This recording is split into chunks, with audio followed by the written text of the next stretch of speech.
بسم اللہ الرحمن الرحیم نحمدہ ونصلی علی رسولہ الکریم اما بعد۔ السلام علیکم ناظرین، میں عبدالوقار۔ جیسا کہ آپ جانتے ہیں ہم بات کر رہے ہیں تحصیل بہشتی زیور کی۔ اس میں ہمارا 5واں چیپٹر اخلاق و عادات نبویہ صلی اللہ علیہ وسلم کے بارے میں بات کر رہے ہیں۔ ایک سیشن ہو چکا ہے، آج دوسرا سیشن ہے جس میں ہم انشاءاللہ حلیہ مبارکہ اور اوصاف طیبہ کے بارے میں ذکر کریں گے۔ چونکہ یہ 12 پیجز میں قریب کور کیا گیا ہے، اسی لیے ہم اسے 4 سیشن میں انشاءاللہ کمپلیٹ کریں گے۔ تو آئیے شروع کرتے ہیں۔ حلیہ مبارکہ اور اوصاف طیبہ۔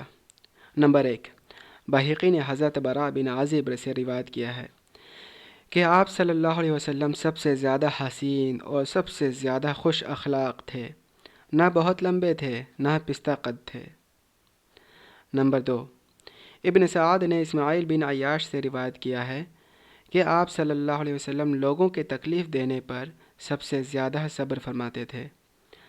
نمبر 3، ترمذی نے ہند بن ابی حالہ رضی اللہ تعالی عنہ سے ایک طویل حدیث روایت کی ہے جس میں ہے کہ آپ صلی اللہ علیہ وسلم چلتے وقت قوت سے پاؤں اٹھاتے اور قدم اس طرح رکھتے کہ گویا آگے کو جھک جاتے، اس طرح تواضع کے ساتھ قدم بڑھا کر چلتے کہ گویا کسی بلندی سے پستی میں اتر رہے ہیں۔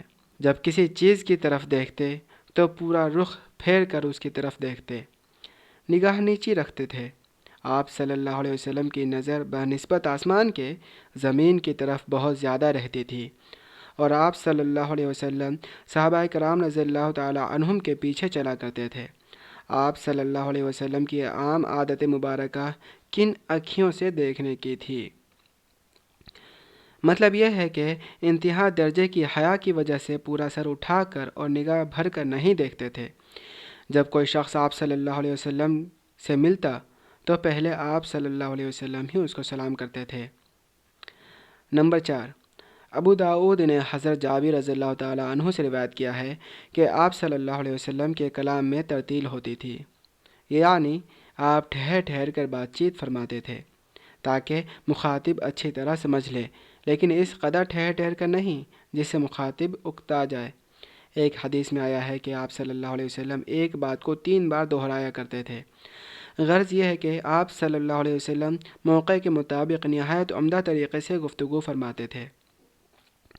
بعض مخاطب بیدار مغز اور جلدی سمجھنے والے ہوتے ہیں، ان کے لیے ایک بات کو بار بار لوٹانا نامناسب ہے، اور بعض مخاطب دیر سے بات سمجھتے ہیں، ان کو کئی بار سنانا مناسب ہے، اور جہاں ہر قسم کے لوگ ہوں وہاں 3 بار بات کو لوٹانا مناسب ہے۔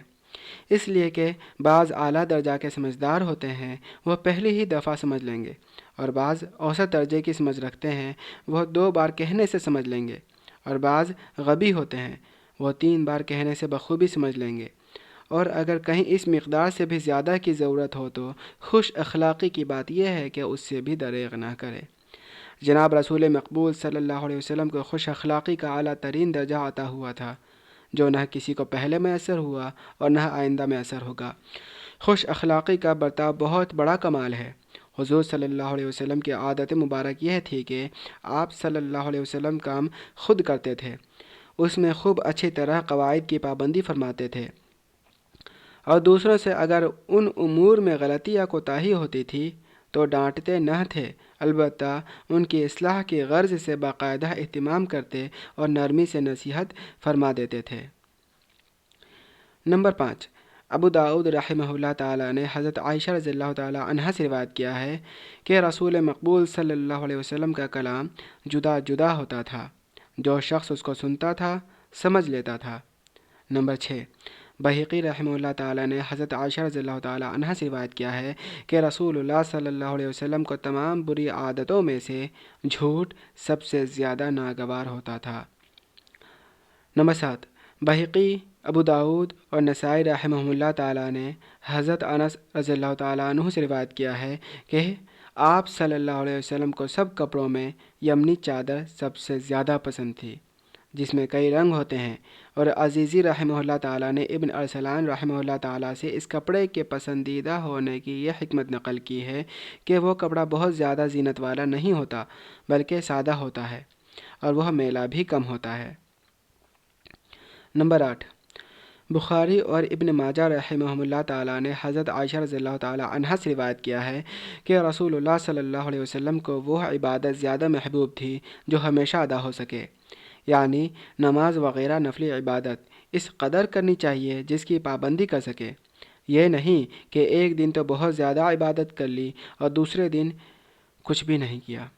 تھوڑی عبادت جو ہمیشہ ہو سکے وہ اس زیادہ عبادت سے بہتر ہے کہ جو کبھی ہو اور کبھی نہ ہو۔ نمبر 9، ابن السنی رحمہ اللہ تعالیٰ نے مجاہد رحمہ اللہ تعالیٰ سے روایت کیا ہے کہ آپ صلی اللہ علیہ وسلم کو بکری کے گوشت میں اس کا اگلا حصہ یعنی دستی کا گوشت زیادہ پسند تھا۔ نمبر 10، حاکم رحمہ اللہ تعالیٰ وغیرہ نے حضرت عائشہ رضی اللہ تعالیٰ عنہا سے روایت کیا ہے کہ پینے کی چیزوں میں آپ صلی اللہ علیہ وسلم کو ٹھنڈا اور میٹھا پانی زیادہ محبوب تھا۔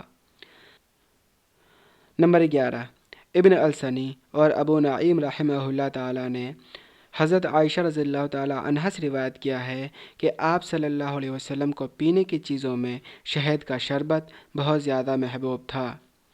نمبر 12، ابو نعیم رحمہ اللہ تعالیٰ نے حضرت ابن عباس رضی اللہ تعالیٰ عنہما سے روایت کیا ہے کہ رسول اللہ صلی اللہ علیہ وسلم کو ہر قسم کے سالن میں سرکہ زیادہ محبوب تھا۔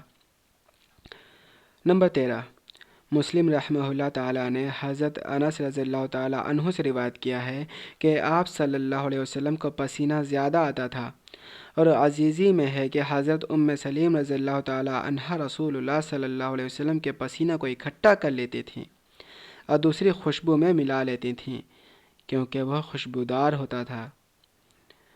نمبر 14، حضرت جابر رضی اللہ تعالیٰ عنہ سے مسلم رحمہ اللہ تعالیٰ نے روایت کیا ہے کہ میوہ جات میں آپ صلی اللہ علیہ وسلم کو تازہ کھجوریں اور خربوزہ زیادہ محبوب تھا۔ نمبر 15، ابو نعیم رحمہ اللہ تعالیٰ نے حضرت ابن عباس رضی اللہ تعالیٰ عنہما سے روایت کیا ہے کہ آپ صلی اللہ علیہ وسلم کو دستی کا گوشت دوسرے حصوں کے گوشت سے زیادہ پسند تھا۔ نمبر 16، امام احمد اور نسائی رحمہ اللہ تعالیٰ نے بسند صحیح حضرت ابو واقد رضی اللہ تعالیٰ عنہ سے روایت کیا ہے کہ جب آپ صلی اللہ علیہ وسلم امام ہوتے تھے تو نماز بہت مختصر پڑھتے تھے، اور جب تنہا نماز پڑھتے تو بہت طویل پڑھتے تھے۔ آپ صلی اللہ علیہ وسلم مقتدیوں کے ساتھ اس لیے مختصر نماز پڑھتے تھے کہ ان کو تکلیف نہ ہو، اور تنہا اس لیے لمبی نماز پڑھتے کہ نماز آپ صلی اللہ علیہ وسلم کی آنکھوں کی ٹھنڈک ہے۔ اس میں آپ صلی اللہ علیہ وسلم کو چین و سکون حاصل ہوتا تھا، اور اس سے بڑھ کر کیا چین ہوگا کہ محبوب حقیقی کے سامنے عاجزانہ کھڑا ہو کر اس سے التجا کرے۔ مختصر اور لمبی پڑھنے کی مقدار دوسری احادیث میں تفصیل کے ساتھ وارد ہوئی ہے۔ نمبر 17، امام احمد اور ابو داود رحمہ اللہ تعالیٰ نے حضرت عبداللہ بن بصر رضی اللہ تعالیٰ عنہ سے روایت کیا ہے کہ رسول اللہ صلی اللہ علیہ وسلم جب کسی کے دروازے پر تشریف لے جاتے تو دروازے کے سامنے کھڑے نہ ہوتے بلکہ دائیں یا بائیں طرف کھڑے ہوتے اور فرماتے السلام علیکم۔ یہ طریقہ سنت ہے کہ کہیں جائے تو دروازے کے سامنے کھڑا نہ ہو، دائیں یا بائیں جانب کھڑا ہو، اس لیے کہ اس طرح کھڑے ہونے میں کسی کی بے پردگی کا اندیشہ نہیں۔ البتہ اگر دروازہ بند ہو تو دروازے کے سامنے کھڑے ہونے میں بھی مضائقہ نہیں۔ گھر والے کو اپنے آنے کی اطلاع اس طرح کرے کہ السلام علیکم کہے۔ اگر وہ پہلی بار نہ سنے تو دوبارہ یہی الفاظ کہے۔ نمبر 18، ابن سعد رحمہ اللہ تعالیٰ نے طبقات میں حضرت اکرمہ رضی اللہ تعالیٰ عنہ سے روایت کیا ہے کہ حضرت صلی اللہ علیہ وسلم کی یہ عادت تھی کہ جب آپ صلی اللہ علیہ وسلم کے پاس کوئی شخص آتا اور آپ صلی اللہ علیہ وسلم اس کے چہرے پر خوشی کے آثار دیکھتے تو اس کا ہاتھ اپنے ہاتھ میں لے لیتے۔ اس سے غرض یہ ہوتی کہ وہ آپ صلی اللہ علیہ وسلم کے ساتھ مانوس ہو جائے۔ تو ناظرین، آج کے لیے اتنا ہی۔ آج کے سیشن سے میں آپ سے 2 سوال پوچھنا چاہوں گا جس کے جواب آپ کمنٹ میں دے سکتے ہیں۔ سوال نمبر 1، جب آپ صلی اللہ علیہ وسلم تنہا نماز پڑھتے تو وہ بہت لمبی نماز پڑھتے تھے، اس کی وجہ کیا ہے؟